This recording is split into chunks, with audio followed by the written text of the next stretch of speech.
오늘 말씀은 누가복음 1장 57절에서 80절 말씀입니다. 네, 같이 읽습니다. 아기는 자라서 심령이 굳세어졌다. 그는 이스라엘 백성 앞에 나타나는 날까지 광야에서 살았다. 아멘. 없으면 받은 말씀을 보도록. 자, 큰형아. 엘리사벳이 아들을 낳았다. 57절에서 예언을 지키시는 이 하나님과 기적의 하나님. 그렇지. 둘을 기적이지. 64절에서도 또한 혀가 풀리고 말을 하는 걸 통해서 예언을 또 지키시는 기적을 일으키시는 하나님을. 그렇습니다. 그리고 60절에서 안 됩니다. 요한이라고 해야 합니다. 63절에서 그의 이름은 요한이다 하는 걸 보고 이 부분은 역시 믿음이 강하고 그렇죠. 실천하는 그런 부부다. 좀 재밌지 않아? 둘이 어떻게 말을 했을까? 써서 말을 그러니까 수화로 그러니까 뭔가 글자가 있었다는 쓰든지 뭔가 하여튼 요한이라고 서로가 이 문제에 대해서 아이를 가진 문제에 대해서 같은 마음을 가지고 있었다는 거지.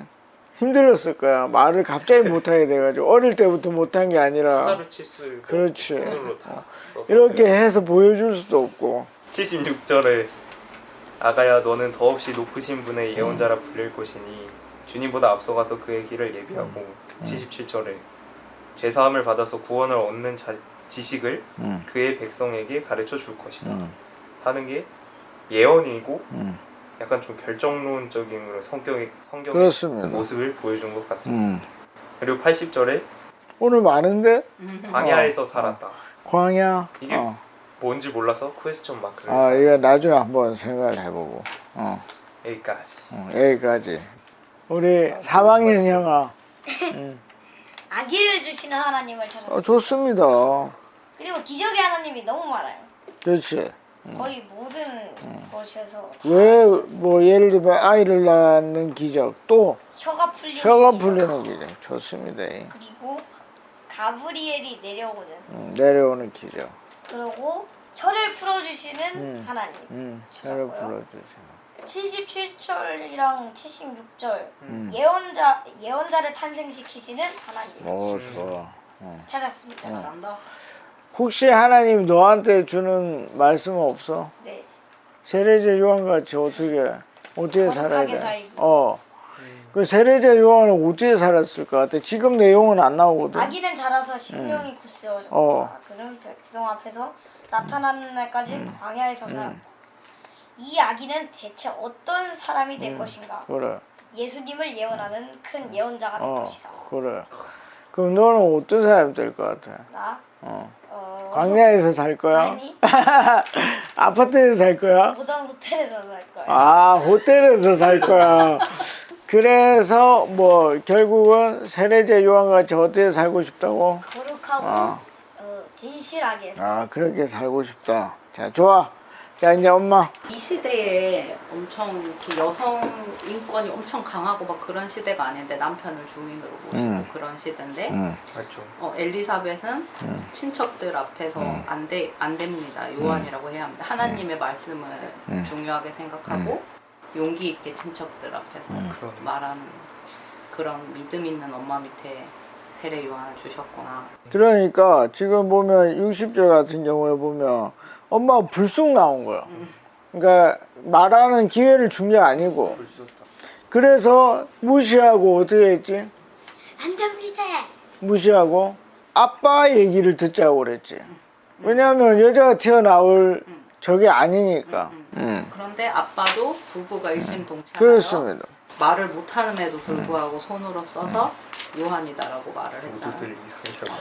그래서 이게 굉장히 중요한 건데 편지를 서신서들을 읽어보면 그 당시에는 종도 있고 여성도 지금과 같은 지위가 있지 않음에도 불구하고 아주 낮은 지위인데도 불구하고 사도 바울이나 베드로나 이런 사람들이 뭐 굉장히 평등하게 대하고 있다고.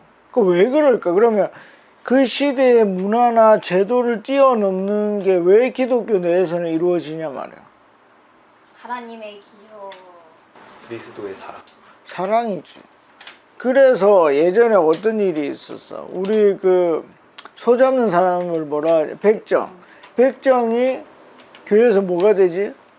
장로가 되잖아.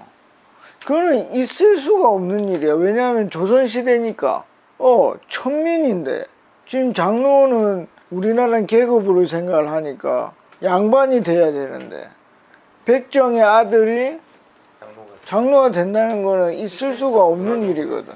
엘리사벳은 대단한 여자지. 왜? 마리아를 몇 개월 동안 데리고 있었지? 그러면 자기는 몸이 자유로운 사람이야?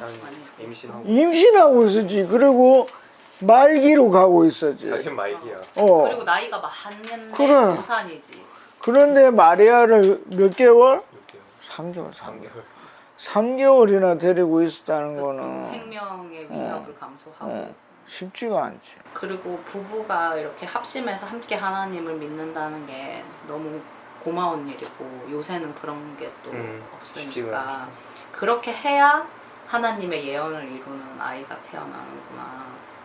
그래서 엘리사벳 옛날에 별 생각 없었는데 엘리사벳이라는 여자에 대해서 뭐 엄청 뭐 조망하고 뭐 사실 예를 들어서 뭐 마리아라든지 한나라든지 뭐 그런 여자들이 더 그렇지 엘리사벳에 대해서 그렇게 생각을 해본 적이 없는데 엘리사벳이 굉장히 믿음의 여자구나, 믿음의 가문을 만드는 그런 여자구나. 그걸 오늘 다시 한번 봤고, 그리고 이제 나한테 주신 말씀은 사가랴가 하나님을 이렇게 많은 절수를 하나님은 어떤 하나님이신지를 다 알고 믿어서 이게 이 아이한테 흘러가는 거. 그래서 나는 하나님을 더 많이 알도록 더 애를 써야 된다. 그리고 심령이 굳세어져서 백성 앞에 나타나는 날까지 있었다고 했으니까 아기체로 있고 심령이 빈약하고 애가 약하면 백성들 앞에서 이렇게 큰 예언자가 될 수가 없는데 점점 강하고 굳세어졌기 때문에 백성들을 이렇게 할 수 있는 사람이 됐으니까 나도 더 강해지고 더 굳세져야겠다. 그래야 뭐 이렇게 약해서 오는 내담자들도 다 받아줄 수 있고 더 도와줄 수 있고 또 우리 뭐 가정에서도 아이들도 더 잘 키울 수 있고 엄마가 막 나는 못해요, 나는 아이를 키울 수 없어요 뭐 이러면 안 되니까. 근데 내심 또 인간들은 연약해서 그런 마음이 있잖아.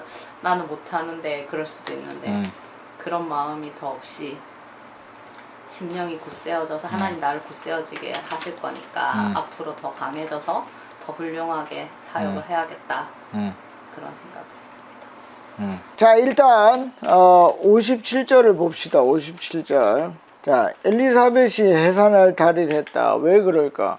6개월째에 누가 왔지? 마리아가 왔고 3개월 지났으니까 이제 해산할 때가, 해산이라는 건 애를 낳을 때가 이제 된 거지. 그러면 이게 왜 애를 낳게 됐는가? 누가복음 1장 19절에 보면 하나님의 예언이 나와. 가브리엘을 통해서. 그게 아까 우리가 봤듯이 이루어진 거고, 그러면 이 일이 일어났단 말이지. 58절을 봐봐. 이웃 사람들하고 친척들은 어떤 반응을 보였지? 기뻐요. 그 왜 기뻐했지? 나이가 들었는데. 그렇습니다. 이게 누가복음 1장 36절에서 누구한테 한 말이지? 천사가 마리아에게, 가브리엘이 마리아에게 네가 기적이 네 몸에서 일어나지만 얘가 하나가 있다. 뭐? 엘리사벳을 봐라. 그게 1장 36절에서 이루어졌는데 말씀하십시오. 창세기였나? 거기에서 100살에 나온 친구가 사라였나?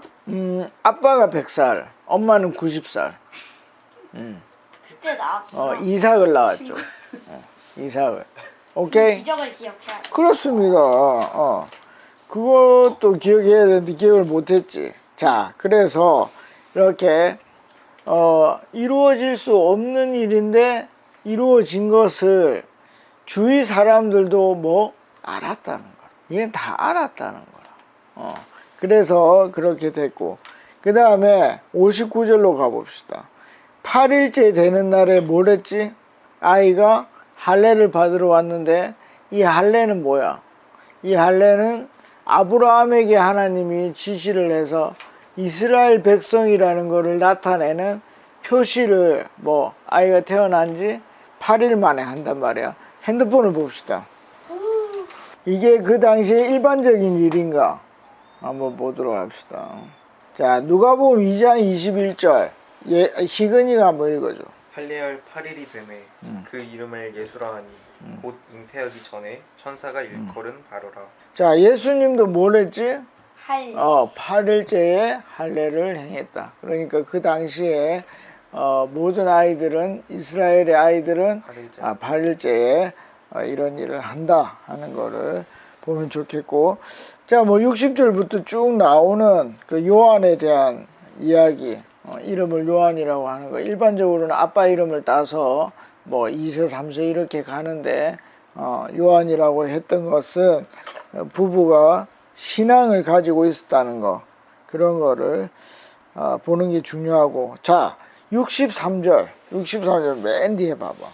모두들 이상히 여겼다. 왜 이상히 여겼을까? 그 요한이라는 이름이 없으니까. 그렇지. 그러니까 이걸 어려운 말로 일반론이라고 하는 거야. 그러니까 일반적인 일에서 벗어났단 말이야. 그러면 정답을 한번 생각을 해보자. 엄마도 요한이라 그래. 아빠도 요한이라 그래. 그러면 믿음의 사람은 놀래야 될까? 뭘 해야 정답일까? 자, 예를 들어서 아빠가 이상한 행동을 하는 거야. 그러면 일반인들은 뭐? 그렇지, 이상하다. 그런데 믿음의 사람은 어떻게 해야 돼? 당연하게 받아. 땡이거든요. 당연한 건 아니잖아. 이상하긴 이상한 거잖아. 이상하지만 하나님이 하라고 하셨구나. 하셨구나. 질문을 해야지. 목사님 왜 그렇게 하시냐고. 그러면 어떻게 해야 돼? 엘리사벳에게 물어보는 거야. 왜 요한이라고 하냐고. 그런데 여자가 나타난 거에 대해서 별로 관심을 안 쓰고 다시 아빠 사가랴에게 물어본단 말이야. 그런데 다시 요한이라고 하거든. 그런데 이 사람들은 어떻게? 이상하다. 그걸로 결론을 내려버리는 거야. 우리 목사님이 어떤 이상한 일을 해. 그럼 물어봐야지. 왜 그렇게 하시냐고. 근데 뭐 이상하게 여겼더라. 그래서 무슨 얘기를 하고 싶었냐면 아빠 계속 말하는 게 우리의 선지자의 삶을 살아야 된다. 그렇지 않으면 그냥 이 사람들과 같이 참 이상하네. 그렇게 하고 그냥 하나님의 일을 넘겨버린다는 거야. 이 오늘 세례자 요한이 태어나는 일은 역사적인 순간이거든. 근데 뭐 일반인들은 뭐 참 이상하네. 그러고 끝나는 거야. 마지막 선지자가 태어나는데 너무 재밌지 않아? 그래서 뭘 해야 된다? 이상한 일이 일어나고, 그러나 저분은 분명히 믿음이 있는 사람인데 그러면 뭐 이유를 물어봐야 된다. 그게 굉장히 중요합니다. 67절로 가봅시다. 사가랴가 이번에는 뭘 했지? 성령으로 충만했다. 그러니까 이 성령으로 충만했는데 이때까지 성령으로 충만한 사람 누구였어? 마리아. 지금 이 사람들이 뭐 다 근데 지난 시간에 엄마가 얘기를 했듯이 이런 일은 특이한 일이다. 거의. 성령이 충만한 사람이 세 사람이 등장을 하는 거야. 대박. 근데 성령이 충만한 사람이 나타나서 하는 일이 68절에 나와. 뭐지? 공통적인 거야. 주 이스라엘의 하느님은 찬양과 뭘 한다 그랬지? 감사를 한단 말이야. 그러니까 내가 내 입술에 찬양이 없어. 그리고 내 입술에 감사가 없어. 그러면 나는 어떤 사람? 건조한 사람. 성령으로 충만하지 않은 사람. 그렇지. 영적이지 않은 그래. 그렇게 생각을 하면 돼. 그러면 어떤 사람이 있는데 저 사람은 지난 시간에 말했듯이 마리아처럼 목숨이 걸려있는 일에 있어서 찬양과 감사를 한다.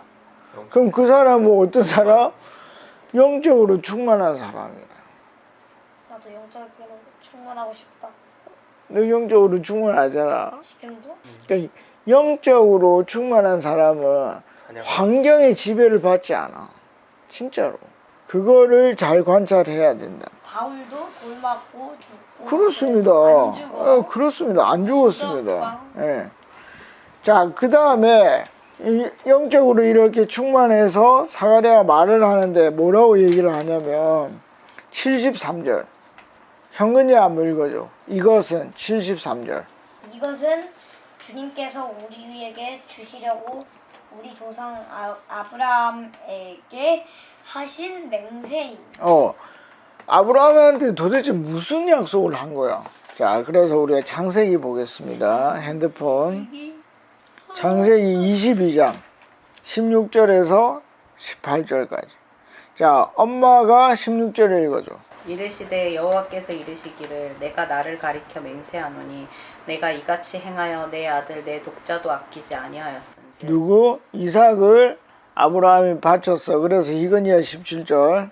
내가 내게 큰 복을 주고 내 씨가 크게 번성하여 하늘의 별과 같고 바닷가의 모래와 같게 하리니 내 씨가 그 대적의 성문을 차지하리라. 오케이.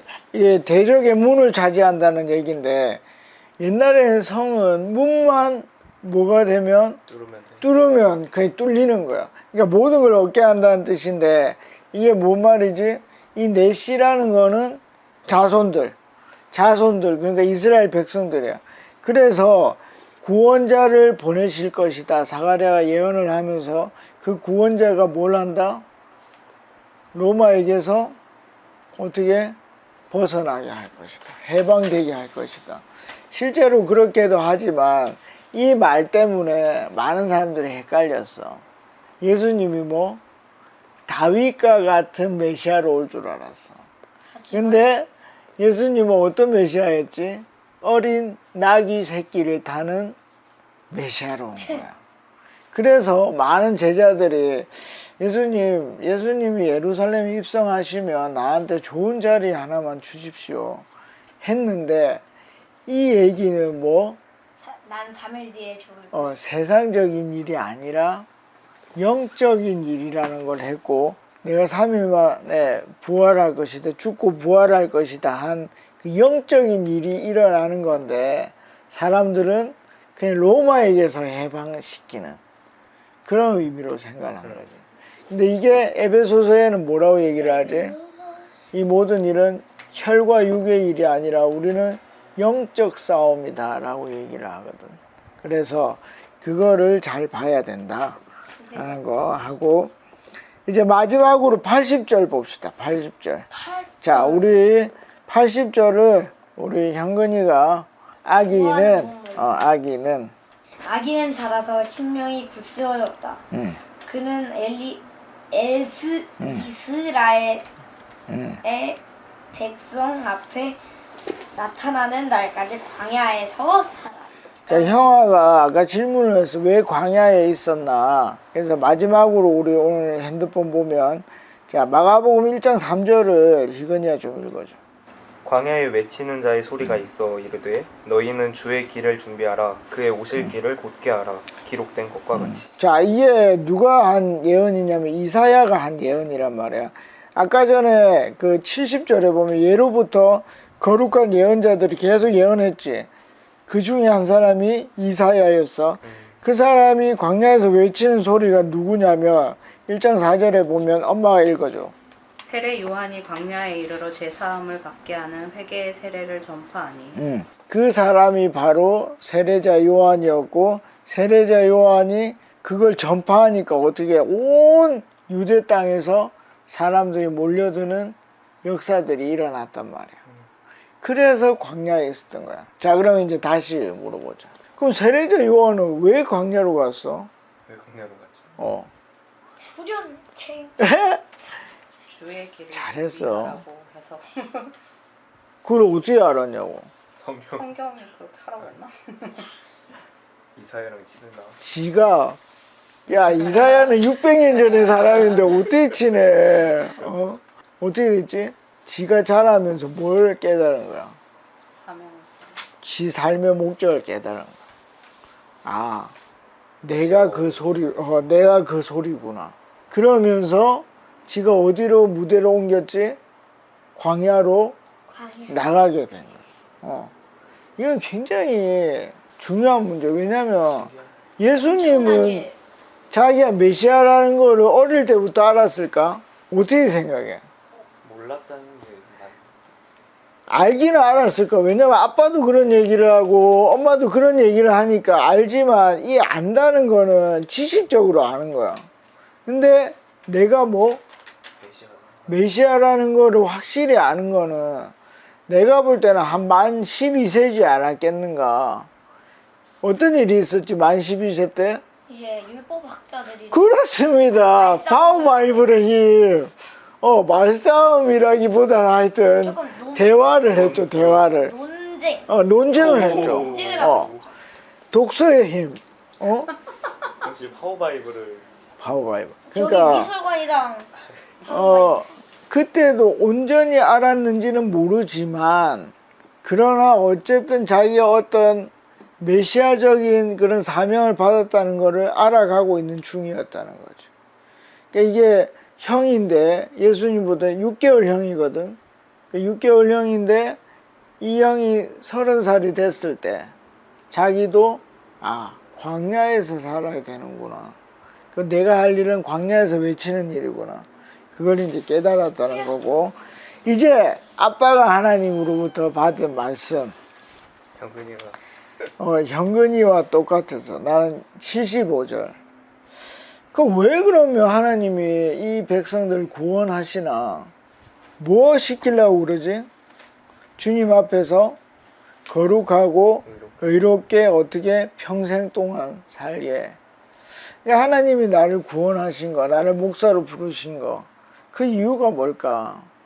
결국은 내가 어떻게 의롭고 거룩하게 살아가는 거다. 그래서 이번 한 주간도 아빠가 어떻게 산다? 거룩하고 의롭게 살려고 노력해야 되겠다. 최선을 다해야 되겠다. 그렇게 생각을 했습니다. 의롭게 살기. 자, 그래서 이번 한 주 동안 우리가 해야 될 거는 나에게 그럼 하나님이 요구하실 목적은 뭔가?